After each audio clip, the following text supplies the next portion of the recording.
네, 한 주간 잘들 지내셨습니까? 예, 옛날에 이제 보릿고개 지나시고 그럴 때는 밤사이 안녕하셨습니까? 라고 인사하셨다 그러죠? 예, 한 주간도 잘 지냈었으리라 생각을 하고요. 이번 주부터 입동이 온다는데 이번 주 입동이 있다 그래요. 예, 다들 건강하셔야 됩니다. 예, 아프시면 마음이 아파요. 예, 감기 조심하시기를 바라고요. 자, 오늘 우리가 함께 나누는 말씀, 나를 아시나이다. 우리가 알고 있는 찬양 가운데 내 이름 아시죠? 라고 하는 찬양이 있어요. 근데 그 찬양이 이제 세계적으로 많이 불려지던 가운데에 그 어떤 일들로 인하여서 그 찬양 가운데 경험되어진 어떤 은혜, 어떤 기적의 역사, 이것들을 이제 모아서 책을 만들었다고 합니다. 그래서 그 책 가운데에 이제 찰리의 점심 식사라고 하는 내용이 있는데 그 내용을 잠깐 소개를 하면 그래요.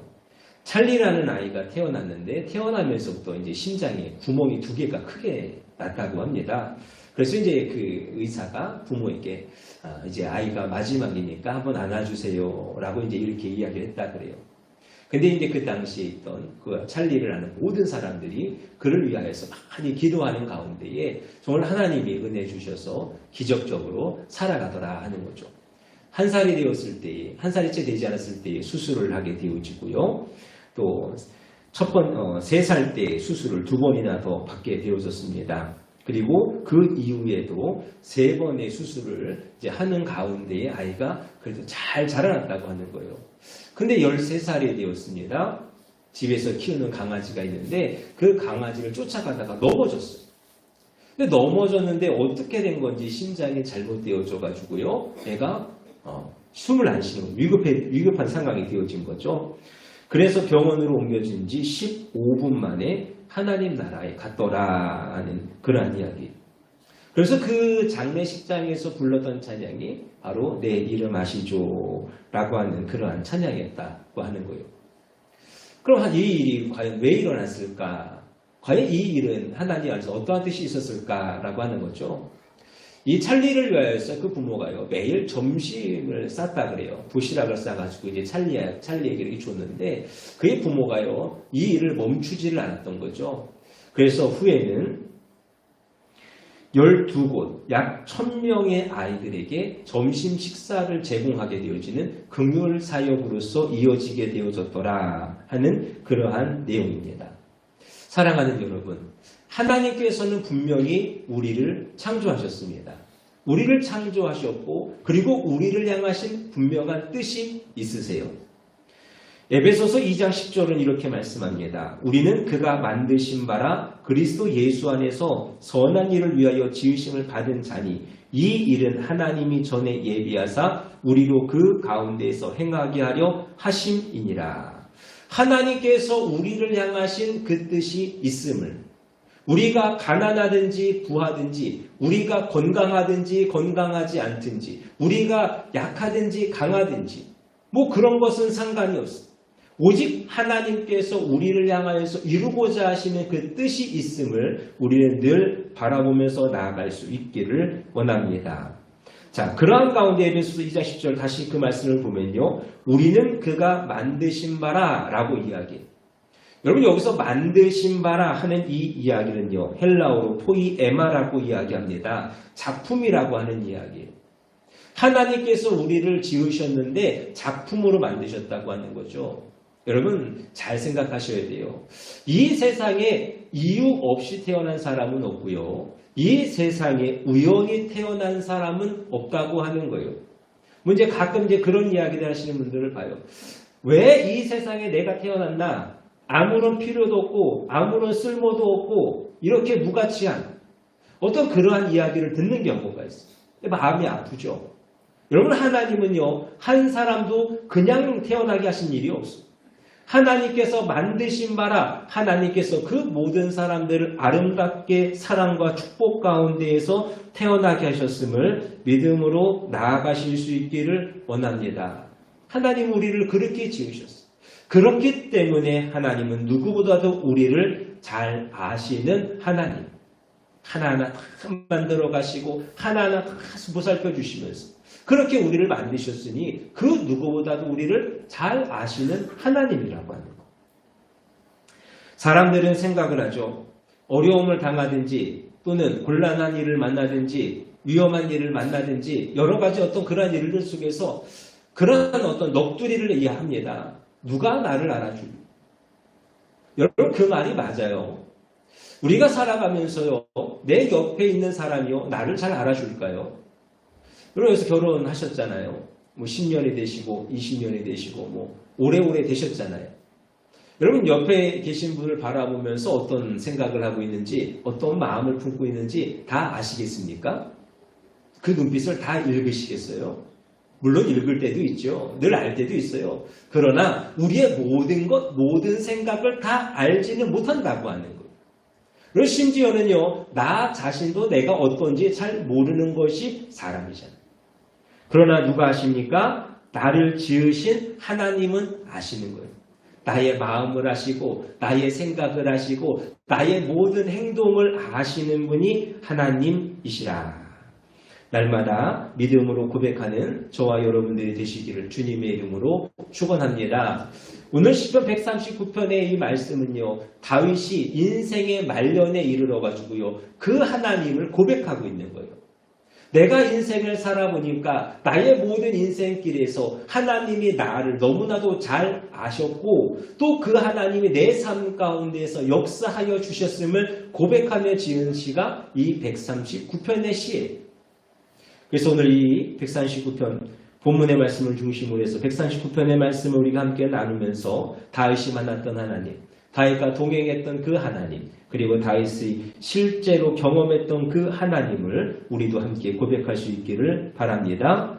첫째로, 하나님은 우리의 인생을 너무나도 잘 아신다 하는 것이죠. 우리 1절부터 4절의 말씀, 우리가 함께 읽은 말씀인데요. 이 말씀을 보니까 여호와여 주께서 나를 살펴보셨으므로 라고 이야기하죠. 여러분 하나님은요 우리의 인생을 살펴보시는 분이에요. 그렇기 때문에 우리가 앉고 일어서는 것을 아시고 우리의 생각을 아시고 우리의 가는 길을 아시고 또 우리의 눕는 것을 아시고 우리의 행위만이 아니요 모든 말까지도 다 알고 계시는 하나님이시라. 지금 이 다윗이요 그렇게 고백하고 있는 거죠. 그래서 이것을 하나하나 다 생각하다 보면요 하나님은 정말로 우리를 모르시는 것이 없어요. 구체적인 것까지라도 다 알고 계시는 분이 바로 하나님입니다. 그러니까 다윗이요 자신의 인생을 뒤돌아보니까 아 그렇구나. 나와 함께 하셨던 하나님은 불꽃 같은 눈동자로서 나를 늘 지켜보시면서 나의 모든 것들을 다 헤아리고 계셨구나 하는 것을 분명하게 인식하고 있더라는 것이죠. 그래서 그가요 6절에서 이렇게 고백을 합니다. 이 지식이 내게 너무 기이하니 높아서 내가 능히 미치지 못하니이다. 무슨 말이에요? 하나님께서 나를 아시는데 나를 아시는 것이 얼마나 놀라운지 나 자신도 알지 못하는 것까지라도 그 하나님께서는 모든 것을 다 알고 계신다 하는 이러한 고백이죠. 하나님께서는 누구보다도 우리를 잘 아시는 그러한 하나님이십니다. 우리의 모든 형편과 처지를 잘 아시는 분이시다 하는 거죠. 마태복음 10장 30절 말씀해 보니까 머리털까지 다 세신 바 되었다라고 말씀해요. 여러분 머리털 세보신 적 있으세요? 가끔 사모가 흰머리 하나씩 뽑아달라 그래요. 뒤적뒤적 하죠. 뒤적뒤적 하는데요. 찾을 수가 없어요. 눈이 나빠서 못 찾는 게 아니죠. 머리카락이 많으니까 못 찾는 거예요. 그런데 하나님은 어떠한 하나님이시라 그래요? 머리털까지라도 다 세신 바 되신 하나님. 자, 여러분, 요나가 하나님의 말씀을 피하여 다시스로 도망을 갑니다. 배 밑에 가장 밑바닥에 가서 숨어요. 거기서 평안하게 잡니다. 내가 여기 있는 걸 하나님이 모르시겠거니 하니까 평안하게 자는 거예요. 근데 그걸 누가 보십니까? 하나님이 다 보고 계시잖아요. 여호수아가 선두가 되어져 가지고 이스라엘이 가나안 땅에 들어갔습니다. 이제는 아이성을 치려고 합니다. 근데 아이성에서 패배를 해요. 왜 패배합니까? 하나님께서 여리고성을 점령할 때에 그 말씀을 어기고 아간이라고 하는 그 한 사람이 범죄한 것을 아셨기 때문에 이 아이성 전투에서 패하는 것을 우리가 보게 되어지죠. 이처럼 하나님은요, 우리가 하는 모든 것을 아시는 거예요. 우리가 생각하는 바, 우리의 마음 가운데 있는 바, 우리가 행하는 모든 행동을 우리 하나님께서는 다 아신다라고 이렇게 말씀하는. 자, 그런 하나님께서 이제 어떻게 하신다라고 말씀하는가? 여러분 10절 말씀입니다. 거기서도 주의 손이 나를 인도하시며 주의 오른손이 나를 붙드시리라.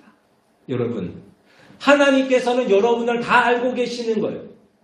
우리를 다 알고 계시는 거예요. 그렇기 때문에 우리가 어떠한지를, 연약한지를 아신다 하는 것이죠. 우리가 얼마나 연약한지, 얼마나 부족한지를 아시기 때문에 하나님께서는 우리 가운데 긍휼을 더하여 주시는 거예요. 긍휼을 더하사 우리의 손을 인도하여 주시고 우리의 손을 붙잡아 주시는 하나님. 우리로 하여금 용기를 갖게 하시고 우리로 하여금 강하게 하시는 그 하나님이심을 오늘 이 다윗이 고백하며 나아갑니다. 바라기는 저와 여러분들도 이 다윗이 고백한 하나님을 함께 고백할 수 있기를 간절히 원합니다. 이것을 믿음으로 나아가셨으면 좋겠어요. 하나님이 나를 아시기 때문에, 나의 모든 것을 아시기 때문에 그것을 하나님께서 도와주시리라. 여러분, 이것을 믿음으로써 담대함으로 기쁨으로 나아가는 우리가 되기를 원합니다. 여러분, 정말로 우리의 모든 것을 다 아신다고 하는데 우리가 하나님 앞에 무엇을 숨기겠습니까? 무엇이 부족하고 무엇이 창피해서 하나님 앞에 숨기겠습니까? 모든 것을 다 하나님께 아뢰시고 하나님께 고백하시고 그래야 할 때 하나님께서 우리 가운데 있는 모든 것들 가운데에 합력하여 선을 이루어 나가심을 기대하며 소망할 수 있는 저와 여러분들이 되시기를 주님의 이름으로 축원합니다. 두 번째로, 우리의 모든 것을 아시는 하나님은 우리의 삶 가운데에 개입하여 주신다 하는 것이죠. 우리 7절부터 10절의 말씀입니다. 내가 주의 영을 떠나 어디로 가며 주의 앞에서 어디로 피하리이까? 내가 하늘에 올라갈지라도 거기 계시며 스올에 내 자리를 펼지라도 거기 계시니이다. 내가 새벽 날개를 치며 바다 끝에 가서 거주할지라도 거기서도 주의 손이 나를 인도하시며 주의 오른손이 나를 붙드시리이다. 이 다윗의 고백은 바로 이런 거예요. 하나님께서는 내 삶 가운데에 개입하여 주시고 내 삶 가운데에 함께하사 역사하여 주시더라 하는 것이죠. 그래서 내가 주의 영을 떠나 어디로 가며 주의 앞에서 어디로 피하리까? 라고 고백하고 있는 거예요. 여러분, 이 고백이요, 단순하게 내가 어디를 가든지 하나님이 다 아시는구나. 그렇기 때문에 내가 이제는 도가니든 쥐다. 내가 갈 데가 없다. 라고 하는 어떤 그러한 내용이 아니죠. 물론 우리가 어디를 가든지 하나님이 다 아시기 때문에 우리가 도망갈 일은 없어요. 그러나 지금 다윗이 하고자 하는 이야기는 뭐냐? 이 세상에서 하나님의 시선이 가지 아니하는 곳은 없고 주의 손길이 미치지 아니하는 곳은 없나이다 하는 그러한 고백이에요. 내가 여기에 있어도 하나님의 손길을 경험하게 되어지고 내가 또 이곳에 있어도 하나님의 손길을 경험하게 되어지는 어떠한 그러한 은혜가 있더라고 하는 것이죠. 여러분, 다윗이요, 한 곳에만 있던 것이 아니에요. 살아가면서 이쪽으로도 피난가고 저쪽으로도 피난가고 여기도 살고 저기도 살고 또 이런 일도 만나고 저런 일도 만나고 참 많은 곳에서 많은 일들을 만나지 않습니까? 그런데 자신이요, 그 어디에 있든지 무슨 일을 만나든지 그곳에서 늘 하나님의 손길을 경험하는 거예요. 그렇기 때문에 하늘에도 하나님의 손길이 있고 스올에도 하나님의 손길이 있고 바다 끝에 있을지라도 하나님의 손길이 있노라. 이 다윗이 지금 그렇게 고백하며 나아가고 있더라고 하는 것이죠. 그러면서 11절 12절입니다. 내가 혹시 말하기를 흑암이 반드시 나를 덮고 나를 두른 빛은 밤이 되리라 할지라도 주에게서는 흑암이 숨기지 못하며 밤이 낮과 같이 비추이나니 주에게는 흑암과 빛이 같음이니이다. 여러분, 사람은 어떻습니까? 빛과 어둠이 다른 거예요. 빛이 있을 때는 다 보이죠. 다 알아요. 그러나 어둠이 있을 때는 어떻습니까? 보이질 않아요. 깨달을 수가 없습니다. 그러나 하나님에게는요, 빛이나 흑암이나 다 똑같은 거예요. 어디에 있든지 다 똑같은 거예요. 내가 무슨 일을 만나든지 다 똑같은 거예요. 하나님은 늘 우리를 아시어 도와주시는 하나님. 또 시편 103편 14절에 이는 그가 우리의 체질을 아시며 우리가 단지 먼지뿐임을 기억하심이로다. 우리가 살아가면서요, 크게 낙심할 때가 있지 않습니까? 우리의 삶에 어둠과 시련이 찾아와서 캄캄할 때가 분명하게 있어요. 그럴 때 우리가 그러죠. 왜 나한테 이런 고난이 왔는가? 하나님이 과연 나를 구원하시는가? 하는 그런 마음이 들 때가 있어요. 그래서 절망하기도 하고요, 낙심하기도 하고요, 때로는 불평이라는 어떤 그런 것을 하기도 하죠. 그때에 다윗이 하는 말이 뭐예요? 큰 낭패와 역경과 위험이 정녕 나를 덮을지라도 하나님께서는 나를 아시기, 내가 먼지와 같은 것임을 아시기에 그 하나님께서 나를 도와주셨노라 하는 그러한 고백. 14절에 다윗이 이렇게 고백합니다. 나를 지으심이 심히 기묘하심이라. 옛날 성경에는요, 이렇게 이야기해요. 나를 지으심이 신묘막측하심이라. 무슨 말이겠습니까? 하나님의 은혜가요, 너무나도 신기하다. 너무나도 놀랍다. 내가 상상할 수 없는 그러한 하나님의 은혜가 있더라 하는 그러한 고백이죠. 바라기는 저와 여러분 가운데에 이러한 은혜의 삶이 경험되어지기를 원합니다. 하나님 우리를 잘 아시기 때문에 우리가 어디든지 무엇을 하는지 그곳에 함께 하셔서 우리를 도우시는 역사를 행하여 주시는 하나님. 우리가 먼지 같음을 아시기 때문에 결단코 우리를 도와주시는 그러한 하나님. 이 믿음과 이 고백 가운데에 이것이 나의 간증이요 나의 찬송이요 라고 함께 고백하며 나아가는 우리가 되기를 바랍니다. 그리고 마지막으로 이러한 하나님을 우리는 더욱 신뢰할 수 있고 우리는 더욱 의지할 수 있습니다. 23절과 24절의 말씀입니다. 우리 함께 읽겠습니다. 23절, 24절 말씀입니다. 하나님이여 나를 살피사 내 마음을 아시며 나를 시험하사 내 뜻을 아옵소서. 내게 무슨 악한 행위가 있나 보시고 나를 영원한 길로 인도하소서. 여러분 우리가 아시는 대로 다윗이라고 하는 사람은 베들레헴에서 들에서 이제 양을 치던 사람이에요. 그래서 그의 부모도 이 다윗에게 별 기대가 없었죠. 그의 형들도 마찬가지예요. 다윗에게 별 기대하는 것이 없었어요.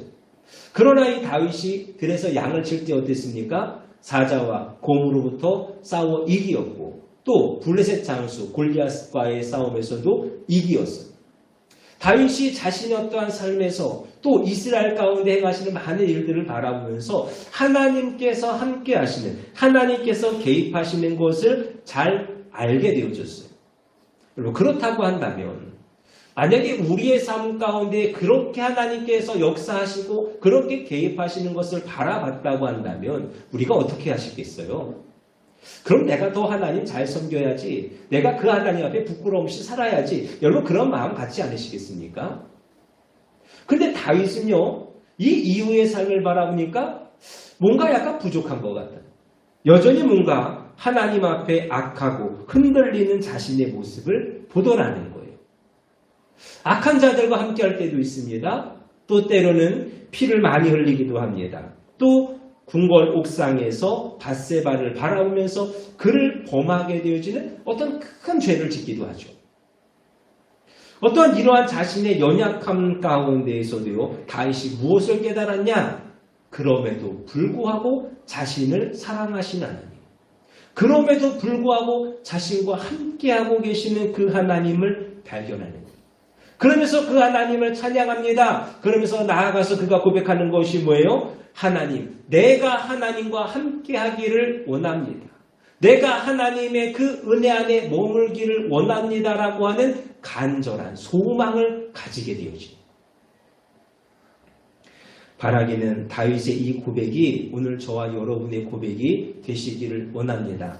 여러분, 하나님은 늘 우리를 아시죠. 우리의 연약함을 늘 아시잖아요. 우리의 부족함도 늘 아시잖아요. 그렇기 때문에 우리를 오늘도 품어주시는, 오늘도 우리를 안아주시는, 그리고 그 사랑이 있고 그 은혜가 있어요. 그럼 이제 우리가 어떻게 살아야겠어요? 우리가 그 은혜 안에 살아야 되지 않겠습니까? 그 하나님 앞에 더 우리가 힘써 나아가는 삶을 살아야 되지 않겠습니까? 오늘 그것이 우리 가운데에 간절한 소망이 되어지더라고 하는 거예요. 오늘 저와 여러분들 이 고백으로 살아가셨으면 좋겠어요. 하나님 나를 도와주시고 하나님 나를 붙잡아 주셔서 내가 정말로 그 하나님의 은혜 안에 살기를 원하고 내가 정말로 하나님의 그 역사하신 가운데 있기를 원합니다라고 날마다 고백하며 간절한 간구 가운데 나아갈 수 있는 저와 여러분들이 되시기를 원합니다. 말씀을 정리합니다. 여러분, 하나님은 오늘도 살아계십니다. 살아계시는 그 하나님은 오늘 우리를 너무나도 잘 아시는 그러한 하나님이십니다. 우리의 모든 형편과 처지를 아시는 하나님께서는 오늘도 우리를 도우사 합력하여 선을 이루어 나아가실 줄로 믿습니다. 여러분, 이것을 이루시는 것은 오직 하나님의 열심이, 하나님의 열심으로 이 모든 일들을 이루어 가심을 믿으시고 오직 하나님만을 바라볼 수 있는 저와 여러분들이 되시기를 원합니다. 하나님만을 바라보며 하나님의 인도하심을 믿으며 하나님만을 의지하며 살아가십시오. 그래야 할 때에 이 다윗이 고백했던 것처럼 우리의 인생의 말년에 이르러서 그렇구나. 하나님이 모든 상황 속에서 나를 아시기에 나를 도우셨구나. 함께 고백하는 은혜가 있을 줄로 믿습니다. 기도하겠습니다.